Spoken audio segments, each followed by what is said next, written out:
Karim El Mansour n'avait jamais connu la pauvreté. Pour lui, le monde tournait autour de son compte en banque et de son ego surdimensionné. Fils unique d'Omar El Mansour, un magnate du pétrole dont l'empire s'étendait sur plusieurs continents, Karim avait grandi dans un univers où tout semblait possible, du moins, c'est ce qu'il croyait. Son quotidien était une succession de plaisirs extravagants. Chaque matin, il se réveillait dans sa villa géante perchée au sommet d'une colline surplombant la Méditerranée. Les murs étaient recouverts de peintures d'artistes renommés, et les sols en marbre poli reflétaient la lumière dorée du soleil levant. Sa garde-robe regorgeait de costumes sur mesure conçus par les plus grands créateurs, tandis que ses garages abritaient une collection impressionnante de voitures de sport dernier cri, Ferrari, Lamborghini, Bugatti, chaque modèle plus luxueux que le précédent. Les journées de Karim étaient rythmées par des activités qui semblaient sorties d'un film hollywoodien. Il passait ses après-midi à naviguer sur son yacht privé, accostant dans des ports paradisiaques pour y déguster des plats gastronomiques préparés par des chefs étoilés. Le soir venu, il se rendait dans les clubs VIP les plus sélectifs de la ville, où il était toujours accueilli comme une star. Les serveurs se précipitaient pour remplir son verre de champagne millésimé, et les invités se disputaient l'honneur de poser avec lui devant les photographes. Mais derrière cette façade brillante se cachait un jeune homme profondément vide. Karim méprisait ceux qu'il considérait comme les petites gens. À ses yeux, il ne valait pas la peine d'être remarqué. Il traitait ses employés avec indifférence, parlait aux serveurs d'un ton condescendant et ignorait purement et simplement les personnes qui osaient demander de l'aide. Pour lui, l'argent était non seulement une mesure de succès, mais aussi une arme pour imposer son autorité. Un jour, alors qu'il sirotait un cocktail dans l'un de ses clubs favoris, il se tourna vers un groupe d'amis hilars et lança, d'un air suffisant. « Vous savez quoi ? Ce monde appartient à ceux qui ont les moyens de l'acheter. Et moi, j'ai tout ce qu'il faut pour régner. » Personne ne releva cette déclaration arrogante. Après tout, Karim était le prince de leur petit cercle doré, et personne n'osait contester ses affirmations. Mais peu importe combien il accumulait richesses et privilèges, une question persistait en lui, bien qu'il refusât de l'admettre. Était-il vraiment heureux ? Ce soir-là, Karim avait décidé de sortir dans un nouveau club qui venait d'ouvrir en ville. Le lieu, niché au cœur d'un quartier branché, était déjà réputé pour sa musique électrisante et son ambiance exclusive. Comme toujours, il avait été invité dès l'ouverture des portes, grâce à son statut d'héritier milliardaire. En entrant, il fut accueilli par une foule de regards admiratifs, chacun espérant capter son attention ou obtenir une photo avec lui. Il s'installa à une table VIP située près de la piste de danse, entouré de ses amis habituels. Les serveurs se précipitaient pour remplir leurs verres de champagne sans cesse. Karim sirotait tranquillement son breuvage, observant les gens autour de lui avec un mélange de satisfaction et de condescendance. Tout semblait aller selon ses plans jusqu'à ce que son regard tombe sur une silhouette différente parmi la foule.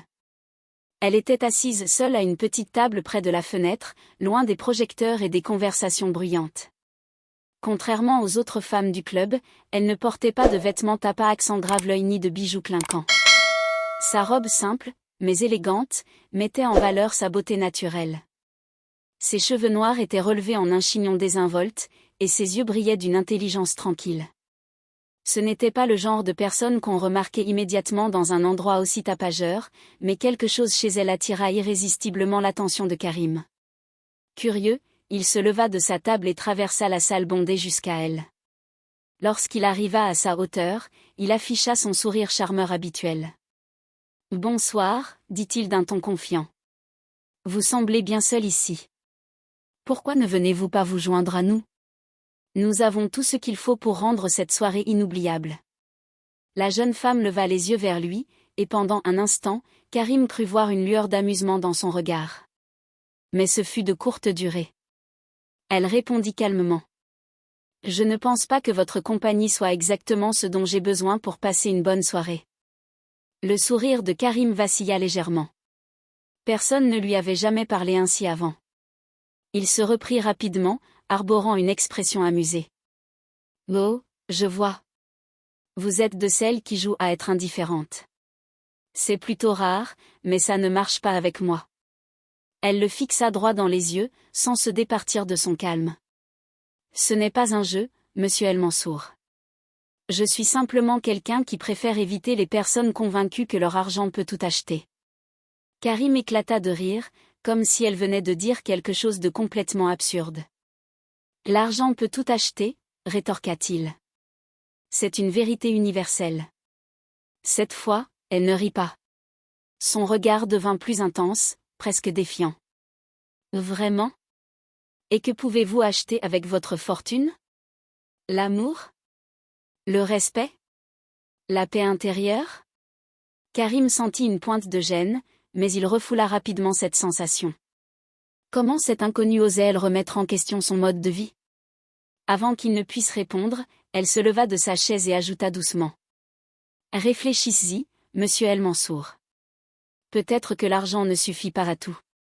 Puis, elle s'éloigna, laissant Karim planté là, perplexe. Pour la première fois de sa vie, il ressentit un léger doute quant à ses certitudes. Qui était-elle? Et pourquoi ces mots résonnaient-ils en lui comme une vérité inconfortable? Les paroles de Leïla résonnaient encore dans l'esprit de Karim, bien après leur brève mais intense rencontre. Il ne pouvait s'empêcher de repenser à ce qu'elle avait dit, peut-être que l'argent ne suffit pas à tout. Ces mots le hantaient, non pas parce qu'il y croyait, mais parce qu'ils représentaient un défi implicite à son mode de vie et à ses convictions. Karim décida alors de prouver à Leïla et surtout à lui-même qu'elle se trompait. Si l'argent était incapable de tout acheter, il allait montrer qu'il pouvait accomplir des choses impossibles grâce à sa fortune. Son orgueil blessé par leur conversation transforma cette idée en une obsession secrète. Il voulait impressionner Leïla, même s'il ne comprenait pas encore pourquoi elle comptait autant à ses yeux. Quelques jours plus tard, lors d'un dîner avec un groupe d'hommes d'affaires influents, Karim fut présenté à un homme mystérieux nommé Victor Kane. Ce dernier dirigeait une société spécialisée dans les investissements internationaux et proposait des projets prometteurs mais risqués. Imaginez, Karim, dit Victor en souriant d'un air entendu, des profits colossaux en seulement quelques mois. Avec votre argent et ma vision, nous pourrions faire fortune ensemble. Le plan semblait audacieux, investir massivement dans des entreprises émergentes situées dans des pays en développement. Les bénéfices étaient garantis selon Victor, qui vantait ses relations politiques et économiques dans ces régions. Cependant, quelque chose dans son discours trahissait une certaine ambiguïté. Mais Karim, aveuglé par la promesse de succès rapide, ne remarqua rien. C'était exactement le genre d'opportunité dont il rêvait, un projet ambitieux qui prouverait à tous et surtout à Leïla que l'argent pouvait tout. Sans réfléchir davantage, il accepta de participer à l'aventure, convaincu qu'il pourrait dominer ce nouveau domaine comme il dominait tout le reste. Au début, tout semblait aller comme prévu. Les chiffres grimpaient, et les retours financiers étaient impressionnants. Karim se sentait invincible, prêt à défier n'importe qui osant remettre en question ses capacités. Il partagea fièrement ses succès avec ses amis, lançant des regards triomphants vers ceux qui avaient douté de lui. Mais au fond de lui, il savait qu'il marchait sur un fil extrêmement fin. Certains détails troublants commencèrent à émerger. Des contrats mal rédigés, des partenaires peu transparents, des questions sans réponse. Pourtant, Karim choisit de les ignorer. Après tout, il avait toujours réussi jusque-là. Pourquoi cette fois serait-elle différente? Un soir, alors qu'il fêtait un autre succès dans un restaurant chic, il surprit une conversation entre deux employés de Victor. « Tu crois vraiment que ça va tenir longtemps ?» demanda l'un d'eux. « Pas sûr. Mais tant qu'on touche notre commission, qui s'en soucie ?» Karim fronça les sourcils, intrigué. Il essaya de chasser ses pensées, se disant qu'il s'inquiétait pour rien. Mais une petite voix dans sa tête, celle de Leïla peut-être, lui rappelait ses propres limites et les dangers de l'arrogance. Alors que les affaires continuaient à progresser, Karim passa de plus en plus de temps loin de son cercle habituel. Ses amis remarquèrent son absence et ses changements d'humeur. Certains tentèrent de l'avertir, mais il les écarta d'un revers de main. « Vous ne comprenez pas » leur lança-t-il un jour. « Je suis sur le point de prouver quelque chose de grand. Quelque chose qui changera tout. » Mais au-delà de leurs inquiétudes, personne ne mesurait encore l'étendue réelle des risques qu'ils prenaient. Et Karim, lui, refusait de voir les avertissements autour de lui. Chaque nouvelle transaction, chaque contrat signé, renforçait son sentiment de puissance. Il était persuadé que rien ne pouvait l'arrêter. Ce qu'il ignorait, cependant, c'est que les premières fissures dans son empire artificiel étaient déjà apparues. Et bientôt, Elles allaient se transformer en failles béantes, menaçant de tout emporter sur leur passage. Les premières fissures dans l'empire de Karim se firent sentir quelques mois après son partenariat avec Victor Kane. Ce qui avait commencé comme une aventure prometteuse se transforma rapidement en un cauchemar complexe, où les doutes s'accumulaient et les menaces se dessinaient à l'horizon. Un matin, alors que Karim arrivait dans ses bureaux luxueux du centre-ville, il remarqua une agitation inhabituelle parmi son personnel. Des murmures parcouraient les couloirs, accompagnés de regards furtifs dans sa direction. Intrigué, il interpella l'un de ses assistants. « Que se passe-t-il ici » demanda-t-il d'un ton autoritaire. L'assistant, visiblement mal à l'aise, hésita avant de répondre. « Monsieur El Mansour, des rumeurs circulent à propos de certaines de vos opérations récentes. Il semblerait que des enquêteurs soient déjà sur le coup. » Karim sentit une vague de panique monter en lui. C'était la première fois qu'il entendait parler d'une telle menace. Jusqu'à présent, tout semblait sous contrôle. Mais cette nouvelle était un signe inquiétant qu'il ne pouvait ignorer. Au fil des jours, les tensions montèrent. Des emails suspects commencèrent à apparaître dans ses boîtes de réception, contenant des documents compromettants sur les transactions effectuées avec Victor Kane. Certaines pratiques mentionnées étaient illégales, voire criminelles. Karim réalisa alors qu'il avait été entraîné bien plus loin qu'il ne l'avait imaginé. Il tenta de joindre Victor pour obtenir des explications, mais ce dernier restait introuvable. Chaque appel restait sans réponse, chaque message ignoré. L'inquiétude se transforma bientôt en colère. Comment avait-il pu se laisser manipuler de cette manière? Pendant ce temps, les relations de Karim avec ses amis proches se détérioraient. Certains, effrayés par les rumeurs grandissantes, choisirent de garder leur distance. D'autres, plus francs, essayèrent de l'avertir. « Karim, tu joues avec le feu », lui dit un ami lors d'un déjeuner tendu. « Ces affaires ont l'air trop sales pour être honnêtes. Tu devrais te retirer tant qu'il est encore temps. » Mais Karim refusait d'écouter. Son orgueil et sa confiance excessive en son propre jugement l'aveuglaient. Il était convaincu qu'il pourrait résoudre la situation avant qu'elle ne devienne incontrôlable. Les semaines passèrent, et les signes de danger se multiplièrent. Des journalistes commencèrent à poser des questions embarrassantes lors d'événements publics. Les réseaux sociaux s'embrasèrent de spéculations sur ses activités financières. Même son père, Omar El Mansour, intervint, inquiet pour la réputation familiale.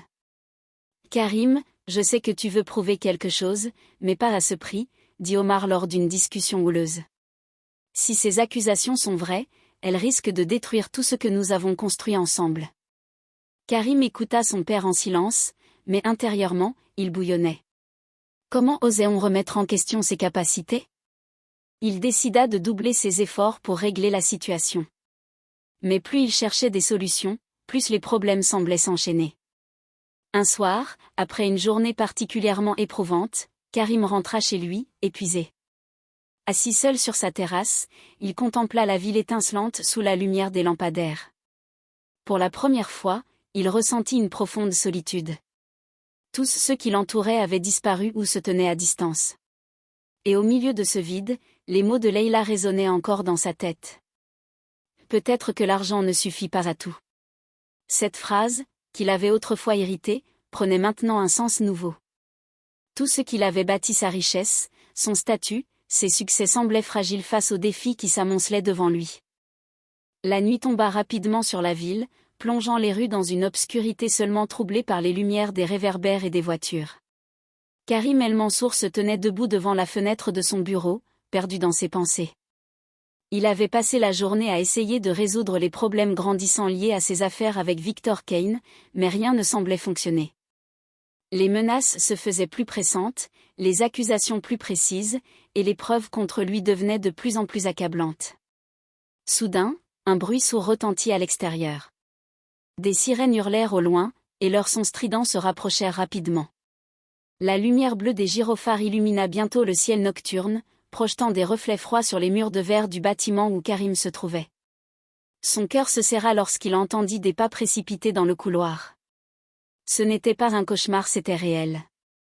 Les portes du bureau s'ouvrirent violemment, laissant apparaître une équipe de policiers en uniforme. Leur visage était impassible, mais leurs gestes trahissaient une détermination implacable. Un officier s'avança vers Karim, sa voix grave et autoritaire coupant net le silence oppressant. Monsieur Karim El Mansour, vous êtes en état d'arrestation pour fraude financière, blanchiment d'argent et complicité dans des activités illégales. Tout ce que vous direz pourra être utilisé contre vous. Karim resta figé, incapable de bouger ou de parler. Pour la première fois de sa vie, il sentit l'air lui manquer. Les mains tremblantes, il regarda les policiers s'approcher de lui, leurs mouvements coordonnés et précis. Ils sortirent des menottes en acier brillant, leur froideur métallique contrastant cruellement avec la chaleur étouffante de la pièce. Un autre policier prit la parole, rompant le silence pesant. « Veuillez vous retourner lentement, monsieur El Mansour. » Il obéit mécaniquement, chaque mouvement semblant peser des tonnes. Les menottes cliquetèrent autour de ses poignets, resserrant leur étreinte sans pitié. Cet instant marquait la fin de tout ce qu'il avait construit ou plutôt, de tout ce qui s'était écroulé sous ses yeux. Alors que les policiers escortaient Karim hors du bureau, il aperçut une silhouette familière dans la foule des curieux rassemblés dans le hall d'entrée. C'était elle, Leïla. Elle se tenait là, immobile, les bras croisés, son expression indéchiffrable. Ses yeux, autrefois remplis de douceur et de défi, étaient maintenant empreints de tristesse et de regret. Karim tenta de soutenir son regard, cherchant désespérément une once de compassion, mais elle détourna les yeux avant qu'il ne puisse y lire quoi que ce soit. Cette simple action fut comme un coup de poignard dans son âme. Il comprit alors qu'elle avait raison depuis le début. L'argent n'avait pas pu sauver son âme ni réparer ses erreurs.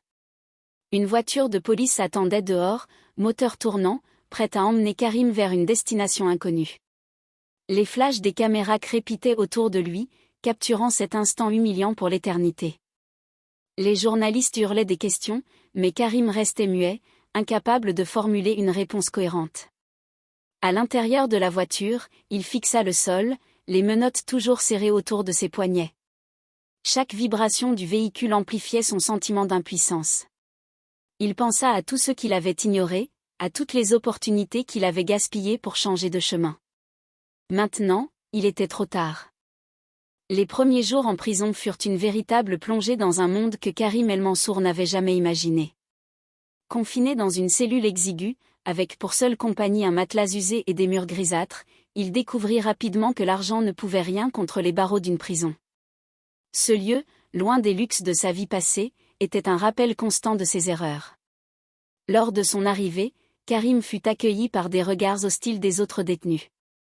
Pour eux, il n'était qu'un riche crétin tombé de son piédestal doré. Certains le provoquaient ouvertement, cherchant à tester sa résistance. D'autres restaient indifférents, comme s'il n'était qu'un numéro parmi tant d'autres. Un jour, alors qu'il marchait dans la cour de récréation, un détenu plus âgé s'approcha de lui, un sourire narquois aux lèvres.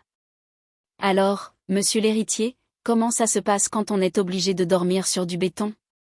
Karim, habitué aux insultes et aux provocations, garda son calme extérieur, bien que son cœur battît la chamade. Il répondit simplement.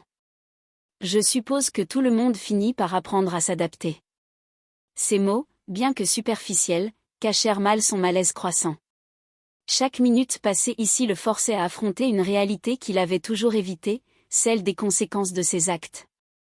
Quelques semaines après son incarcération, Omar El Mansour vint lui rendre visite. C'était la première fois que Karim voyait son père depuis son arrestation. Le visage d'Omar, marqué par la fatigue et la douleur, trahissait une profonde déception.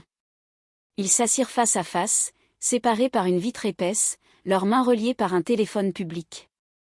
Le silence pesant qui suivit leur salutation fut brisé par Omar.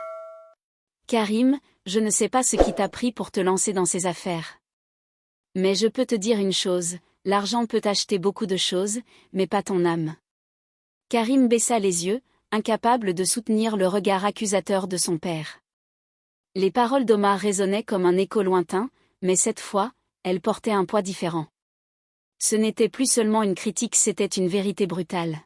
« Je suis désolé, papa, murmura-t-il finalement. Je ne pensais pas que cela irait aussi loin. Omar soupira, secouant légèrement la tête. D'être désolé ne suffira pas, Karim. Tu dois maintenant faire face aux conséquences de tes choix. Et si tu veux vraiment te racheter, tu devras changer de fond en comble. Cette conversation marqua un tournant dans la manière dont Karim percevait sa situation. Pour la première fois, il commença à envisager sérieusement l'idée d'une transformation personnelle. Seul dans sa cellule, Karim passait ses nuits à repenser à sa vie passée. Il revoyait les moments où il avait méprisé ceux qu'il considérait comme inférieurs, où il avait ignoré les avertissements de ses amis, où il avait refusé d'écouter les conseils de son père. Et surtout, il pensait à Leïla. Ses paroles, autrefois perçues comme une provocation, prenaient désormais tout leur sens. Il se mit à lire avidement tous les livres disponibles dans la bibliothèque de la prison. Parmi eux, certains traitaient de philosophie morale, d'éthique et de justice sociale. Ces lectures le poussèrent à réfléchir sur ce qu'était vraiment la richesse et ce que signifiait être un homme bon. Au fil des mois, Karim remarqua également quelque chose de surprenant. Malgré leurs conditions difficiles, certains détenus formaient une communauté solidaire. Ils partageaient leurs maigres ressources, s'entraidaient lors des conflits, et même organisaient des discussions informelles sur des sujets variés. Cette solidarité contrastait fortement avec l'individualisme qui avait dominé sa vie précédente. Un jour, un jeune détenu prénommé Ali, originaire d'un quartier défavorisé, lui confia. « Ici, on apprend que l'argent ne fait pas tout. Ce qui compte, c'est comment on traite les autres, même dans les moments les plus difficiles. » Ces mots restèrent gravés dans l'esprit de Karim. Peu à peu, il commença à voir la prison non seulement comme un lieu de punition, mais aussi comme une opportunité de réflexion et de changement. Les mois passèrent, et Karim El Mansour continua de réfléchir profondément à ses erreurs. Chaque jour en prison lui apprenait davantage sur la fragilité des apparences et l'importance de l'authenticité. Ce qu'il avait toujours pris pour acquis, son argent, son statut, son pouvoir, s'était révélé être un mirage face à la réalité brutale de sa nouvelle vie. Un matin, alors qu'il parcourait une vieille bibliothèque dans le coin de la cour de récréation, Karim tomba sur un livre qui allait changer sa vision du monde, La richesse spirituelle. Cet ouvrage, écrit par un philosophe anonyme, explorait les différences entre la richesse matérielle et celle du cœur. Il évoquait comment certaines personnes pouvaient posséder tout ce que l'argent peut acheter, mais demeurer intérieurement vides, tandis que d'autres, vivant dans la simplicité, trouvaient leur véritable bonheur dans des relations sincères et des actes de bonté. Ces idées résonnèrent profondément en Karim. Pour la première fois, il se mit à questionner sérieusement ce qu'il cherchait vraiment dans la vie. Était-ce simplement le succès financier ou quelque chose de plus grand, de plus durable ? Le souvenir de Leïla refit surface dans son esprit. Ses paroles, autrefois perçues comme une critique acerbe, étaient maintenant une source d'inspiration. Un soir, après avoir médité longuement sur ce qu'il venait de lire, Karim prit une feuille de papier et commença à écrire. Cette lettre serait différente de toutes celles qu'il avait écrites auparavant. Elle serait honnête, vulnérable et pleine de regrets. Chère Leïla, je ne sais pas si cette lettre te parviendra un jour, ni même si tu prendras le temps de la lire.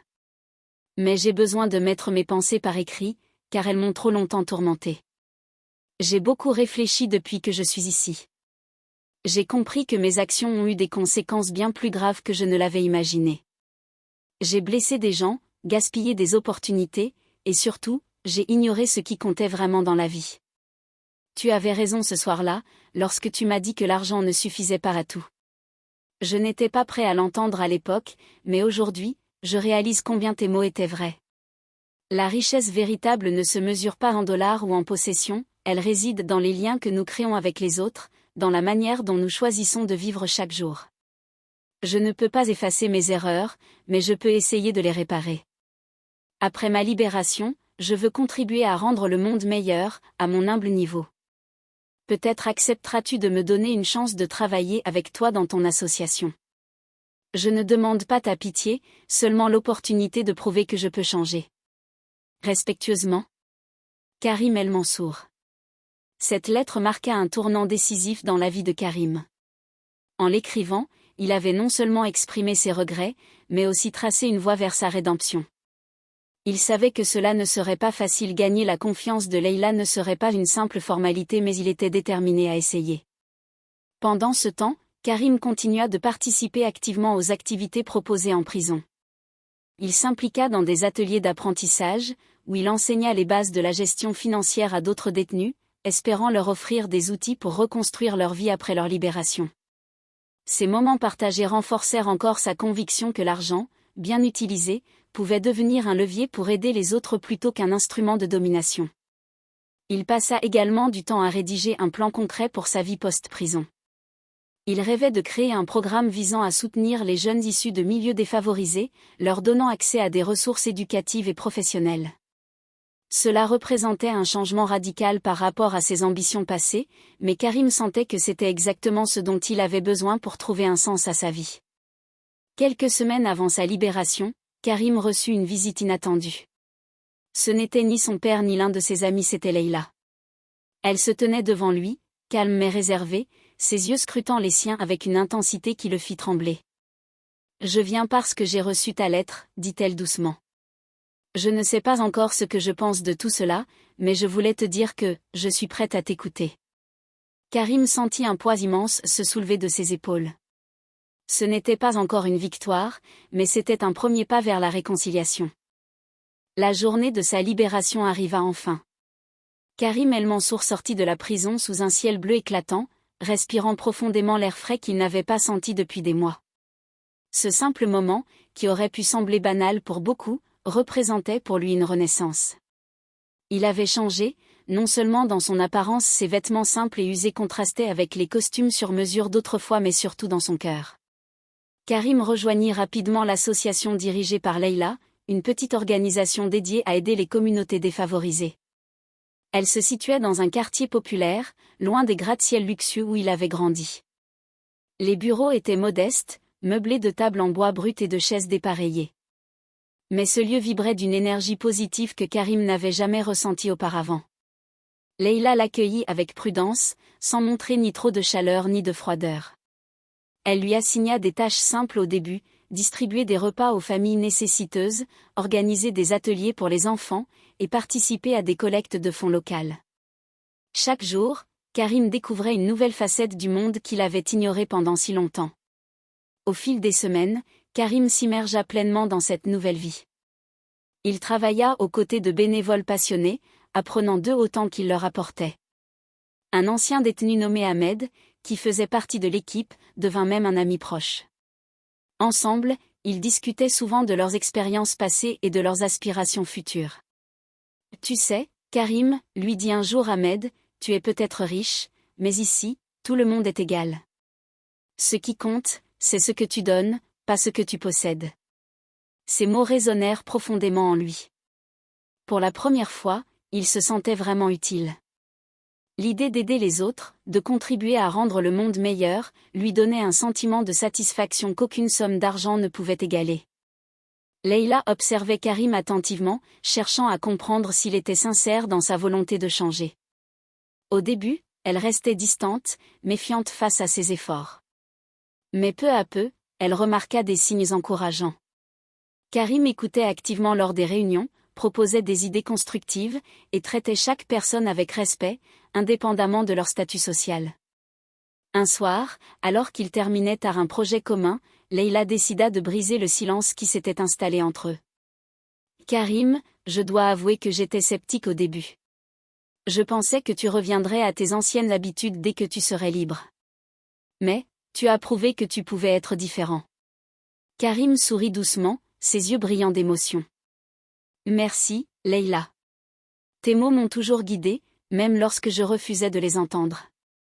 Maintenant, je veux montrer que je peux être plus que ce que j'étais. » Cette conversation marqua une étape importante dans leur relation. Leïla commença à voir en Karim non seulement un collègue dévoué, mais aussi un allié précieux dans leur combat pour un monde plus juste. Un an après sa libération, Karim regarda autour de lui avec fierté.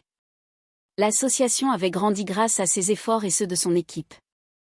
Ils avaient réussi à financer plusieurs projets importants, notamment un centre de formation professionnelle pour les jeunes issus de milieux défavorisés. Ce fut l'un des moments les plus significatifs pour Karim, car cela incarnait parfaitement son nouveau credo, utiliser ses compétences et ses ressources pour aider les autres. Un soir, assis près d'une fenêtre ouverte, Karim réfléchit à son parcours. Il pensa à son père, qu'il avait soutenu malgré tout, à Ahmed, qui lui avait montré la valeur de l'humilité, et bien sûr, à Leïla, qui avait été son phare dans les ténèbres. Il murmura pour lui-même. Pour la première fois de ma vie, je me sens vraiment riche. Pas parce que j'ai des millions sur un compte en banque, mais parce que j'ai trouvé un sens à mon existence.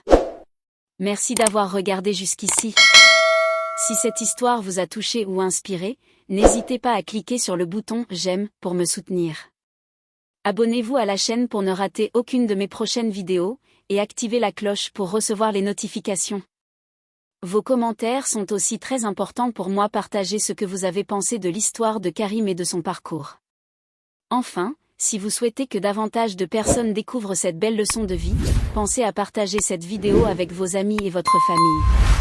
C'est grâce à vous que je peux continuer à créer du contenu encore plus captivant.